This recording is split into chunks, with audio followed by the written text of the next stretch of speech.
बिस्मिल्लाहिर्रहमानिर्रहीम। अस्सलाम वालेकुम डियर स्टूडेंट्स। आज के इस लेक्चर में हम लोग डिस्कस करने वाले हैं मेटल्स, नॉन मेटल्स और मेटलाइट्स के रिलेटेड हमारे पास जो पीरियोडिक टेबल के अंदर क्लासिफिकेशन है हम लोग उसको डिस्कस करेंगे। तो सबसे पहले हम लोग ये देखेंगे कि हमारे पास पीरियोडिक टेबल में जितने भी एलिमेंट्स हैं मोर देन ऑलमोस्ट 118 एलिमेंट्स मौजूद हैं पीरियोडिक टेबल के अंदर। लेकिन उनमें से हमारे पास कुछ एलिमेंट्स जो हैं वो मेटल्स हैं, कुछ नॉन मेटल्स होते हैं और कुछ मेटलॉइड्स होते हैं। तो सबसे पहले अगर हम बात करते हैं मेटल्स की, तो metals are electropositive element that lose electron to form positive ions and they are the good conductors of electricity।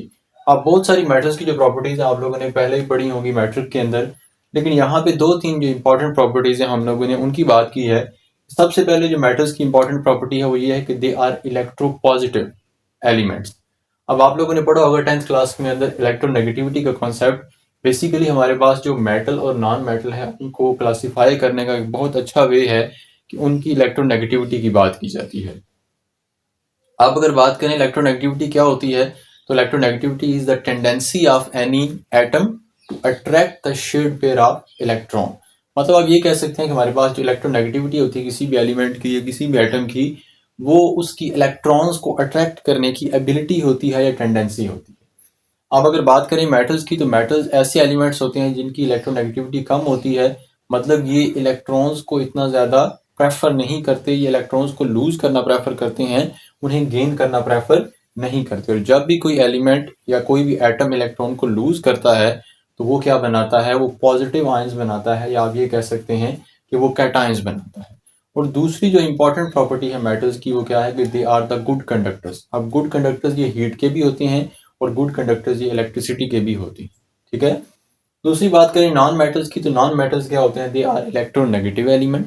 मैंने बताया कि हमारे पास वो वाले एटम्स जो इलेक्ट्रॉन्स को अट्रैक्ट करते हैं, जो इलेक्ट्रॉन्स को प्रेफर करते हैं, they are called the electronegative element. तो नॉन मेटल्स इलेक्ट्रोनेगेटिव एलिमेंट्स होती हैं मोस्टली।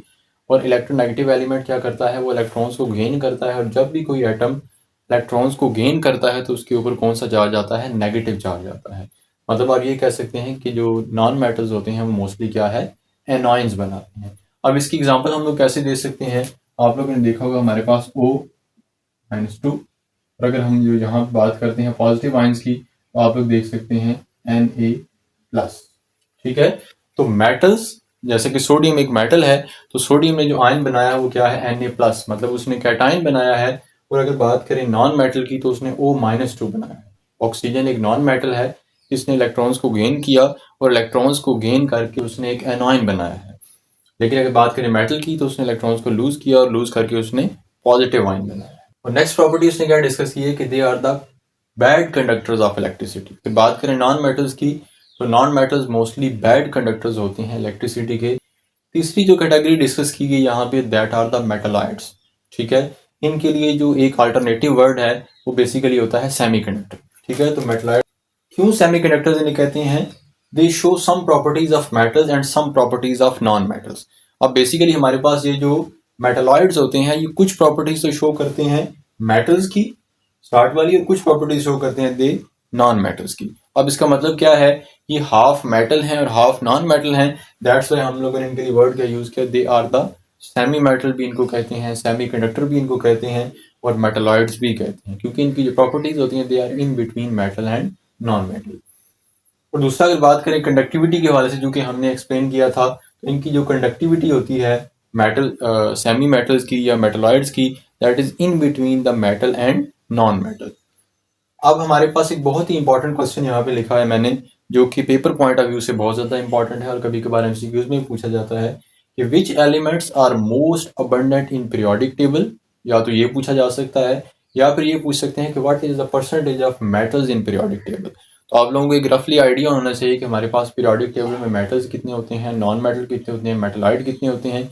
और ये भी आइडिया होना चाहिए कि पीरियोडिक टेबल के अंदर जो मोस्ट अबंडेंट या मोस्ट डोमिनेंट एलिमेंट्स हैं वो कौन से हैं। पहले क्वेश्चन का आंसर तो ये बनता है कि हमारे पास अगर बात करें अबंडेंट एलिमेंट्स की, तो metals are the most abundant elements in the periodic table. सबसे ज़्यादा मेटल्स पाए जाते हैं।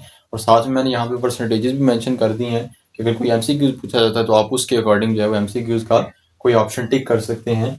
पीरियोडिक टेबल में अबाउट 80% एलिमेंट्स क्या होते हैं, मेटल्स होते हैं।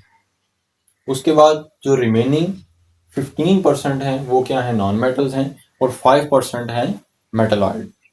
और बहुत ही इंपॉर्टेंट एक पॉइंट है कि हमारे पास जो पीरियोडिक टेबल है उसके अंदर एक स्पेसिफिक पोजीशन होती है मेटल्स की, एक स्पेसिफिक पोजीशन होती है नॉन मेटल्स की, और एक स्पेसिफिक पोजीशन होती है मेटलॉइड की। ऐसा नहीं कि ये सारे बिखरे हुए हैं पीरियोडिक टेबल के अंदर, बल्कि ये कुछ स्पेसिफिक पोजीशंस को ऑक्यूपाई करते हैं। वो स्पेसिफिक पोजीशंस जो मेटल, नॉन मेटल और मेटलॉइड की हैं उनको डिसाइड करने में या उनको एक्सप्लेन करने में हमारे पास जो stair step line is important. मतलब क्या है, पीरियोडिक टेबल के अंदर हमारे पास जब डिवाइड किया जाता है कि कहाँ पे मेटल्स हैं, कहाँ पे नॉन मेटल्स हैं, कहाँ पे मेटलॉइड हैं, तो हमारे पास एक स्टेयर लाइक एक लाइन बन जाती है, या आप ये कहते हैं जिस तरह से सीढ़ियाँ होती हैं, तो जस्ट लाइक स्टेयर एक हमारे पास पोजीशन बनती है, that is known as the stair step line. और वो स्टेयर स्टेप लाइन क्या है, यहाँ पे नीचे जो पीरियोडिक टेबल है इसमें मैंने शो की हुई है, that is the stair step line.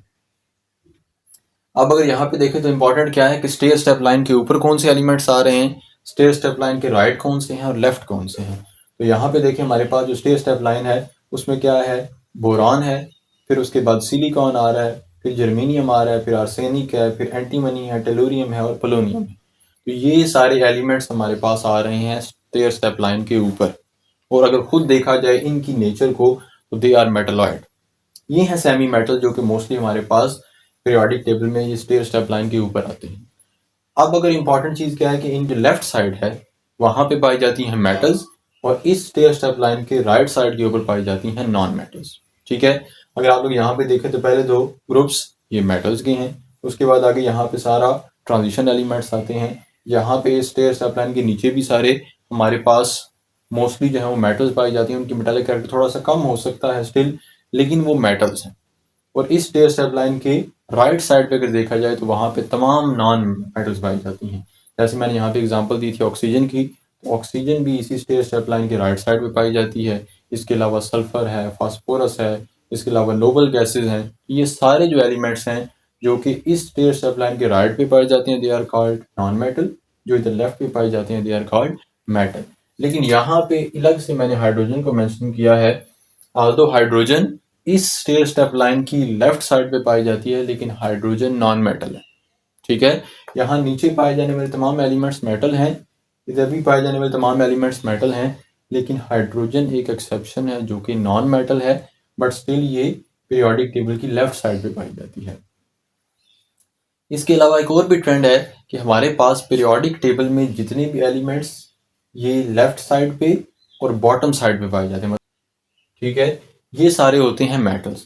और टॉप राइट वाली साइड वाले जितने भी एलिमेंट्स होते हैं दे आर नॉन मेटल्स। ठीक है, तो लेफ्ट साइड और बॉटम साइड वाले जो एलिमेंट्स हैं पीरियोडिक टेबल में वो मेटल्स होते हैं। राइट साइड और टॉप वाले जो एलिमेंट्स होते हैं वो नॉन मेटल्स होते हैं। यहाँ टॉप पे यहाँ पे मौजूद होता है फ्लोरीन 7th ग्रुप के अंदर, और that is one of the most electronegative element in the periodic table. तो अगर यहाँ पे बात करें इस साइड पे यहाँ पे प्रेजेंट होता है सीजियम ग्रुप नंबर 1 ए में डाउन साइड पे, and that is one of the most electropositive element in the group. तो most electronegative element top right के ऊपर और most electropositive element bottom left के ऊपर पाया जाता है। तो ये हमारे पास एक लेक्चर था related to the metals, non metals और मेटलाइट। अगर इसके रिलेटेड आपको कोई भी क्वेश्चन हो तो आप अपने क्वेश्चंस को हमारे कमेंट सेक्शन में पोस्ट कर सकते हैं। मिलते हैं नेक्स्ट वीडियो में, तब तक के लिए अल्लाह हाफिज़।